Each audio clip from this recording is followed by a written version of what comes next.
Colin's Last Stand needs your help. If you like what CLS does, whether here on SideQuest, in the eclectic interview podcast series Fireside Chats, or the retro and nostalgia-fueled show Knockback, please consider showing your support at patreon.com/ColinsLastStand.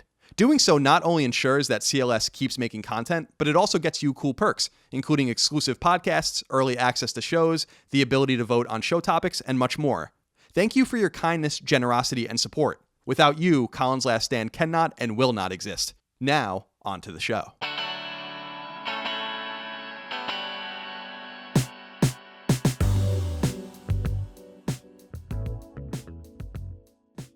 Back in 2015, famous game developer Koji Igarashi, best known as the longtime producer and writer of Konami's famous Castlevania franchise, went to the public with a new idea that was actually quite old. He wanted to make a spiritual successor to 1997's Castlevania Symphony of the Night, the first Castlevania game he produced and the most beloved Castlevania game in the series' three-decade history. A legion of fans pledged more than $5 million on Kickstarter to make it so in the form of Bloodstained Ritual of the Night. Konami abandoned the Metroidvania-style Castlevania movement more than a decade ago upon the release of Order of Ecclesia on Nintendo DS, and Igarashi, or Iga as he is widely known, left Konami several years later under strange circumstances. So a vacuum existed for something new, that was also something old. Igarashi planned on filling the vacuum with a 2.5D facsimile of and love letter to his most famous game. I tell you all of this so that you know that this Bloodstained isn't that Bloodstained, which is due out later this year. Instead, this game, Bloodstained Curse of the Moon, is a supplement, an 8-bit action-oriented old-style Castlevania-type game that acts as a prelude to Ritual of the Night. If Ritual of the Night is inspired by Symphony of the Night, then Curse of the Moon is inspired pretty much entirely by Castlevania III Dracula's Curse, which launched on Famicom in 1989 and in the West on NES in 1990. Dracula's Curse is widely considered one of the great games on Nintendo's 8-bit hardware, and is often termed one of the best side-scrolling action games ever created, period. So it's a hell of a game to base something off of. Like Symphony of the Night, I hold Dracula's Curse near and dear to my heart. So when Iga, developer Inti Creates, and perhaps even God himself dropped this game's existence like a meteor out of the sky just a few weeks ago, you could probably imagine that I was pretty damn excited. Then again, Curse of the Moon isn't so much inspired by Castlevania III as it is Castlevania III. It's straight up brazen how similar the two games are, and while Apple and Microsoft showed us in the 1980s that copying another digital product's look and feel doesn't mean a whole lot, it's worth pointing out that there are far more elements of Curse of the Moon ripped out of Castlevania III than there aren't. If you're familiar with Dracula's Curse, you will see echoes of the game everywhere. Curse of the Moon isn't as spectacular, as novel, as difficult, or as memorable as its muse, but it's damn good on its own. It tugs at those nostalgic heartstrings in ways we wished, say, Mighty No. 9 did. It's painful to even talk about that. At the heart of Curse of the Moon is a sword-wielding exorcist named Zangetsu. In perfect 8-bit fashion, his goal is simple: to kill evil creatures. That's his lot in life.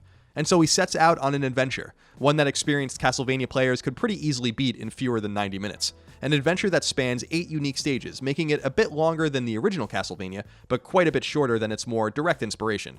Along the way, Zangetsu meets a trio of characters that can join him. The protagonist of the mainline Bloodstained game, the whip-wielding Miriam, an elderly but powerful mage named Alfred, and Alucard. I mean Jebel or Gebel or Jebel, a character who looks and plays just like Alucard.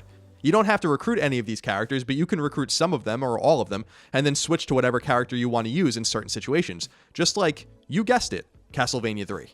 Alucard was, shockingly, introduced in Castlevania III, and you'll find that his body double here not only looks like him, but attacks like him and flies like a bat, just like the most famous half-vampire in video games.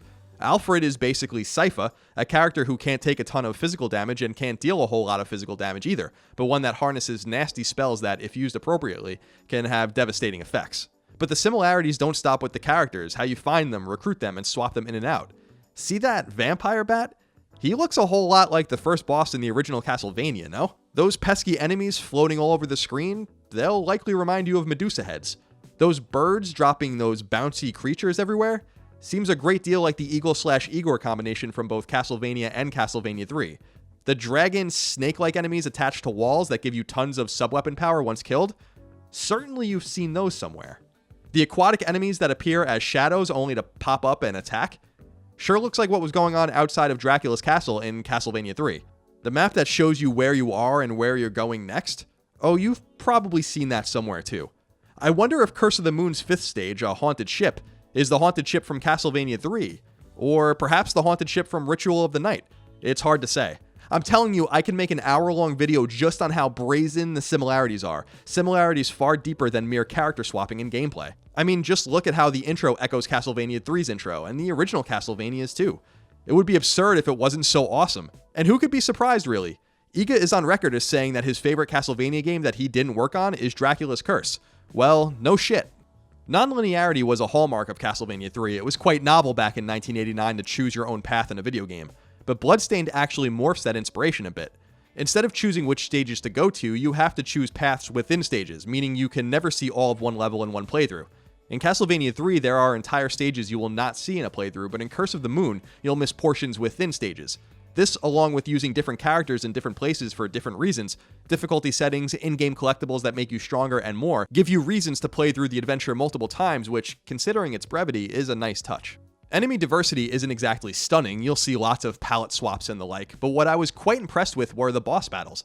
They're a little unevenly distributed in terms of difficulty, they don't quite ramp up like you'd expect, but each fight has unique components that differentiate it from other boss battles. What's more, each boss fights more fiercely if you play the game again with the unlockable Nightmare difficulty. Furthermore, each boss has a devastating final attack that it unleashes once mortally wounded, which I loved because it felt so old school in how unfair that could be to a player with one remaining character alive, with one sliver of health left. It felt appropriately old school. The soundtrack is deeply 80s, with a few tracks in particular that could have easily been ripped out of 8-bit or 16-bit Castlevania games. While the aesthetic is so spot on, as if this was a missing link between Simon's Quest and Dracula's Curse that was lost in Konami's archives for 30 years, it's the music, not to mention the sounds and even the spot-on in-game font, that brings it all home.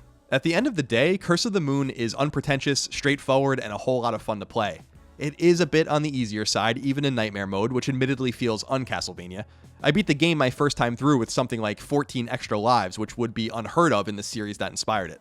Swapping characters in and out is a great time, but it also allows you to balance 4 different health meters, which undoubtedly makes the game artificially easy for anyone with an old school pedigree, though that can be dodged by simply not recruiting any of the ancillary trio of characters at all. But man, even in its brevity and straightforwardness, I had a blast playing Bloodstained Curse of the Moon, and at $10, it's a pretty minor investment, even if you only play it for a night or two before moving on to something else. In its blatant, brazen shamelessness, Curse of the Moon gives players the classic Castlevania Konami never will, just as we all hope that Ritual of the Night gives us the Metroidvania Konami never will. While it would be easy for us to make fun of Iga and his team for being so on the nose, it's not like you can expect any better from this series' actual gatekeeper. That something like this exists at all is such a treat. So go out and enjoy it like I did, retro players, and soak it all in. Oh, and play Castlevania III too, because as fun as Curse of the Moon is, Dracula's Curse easily bests it in every conceivable way.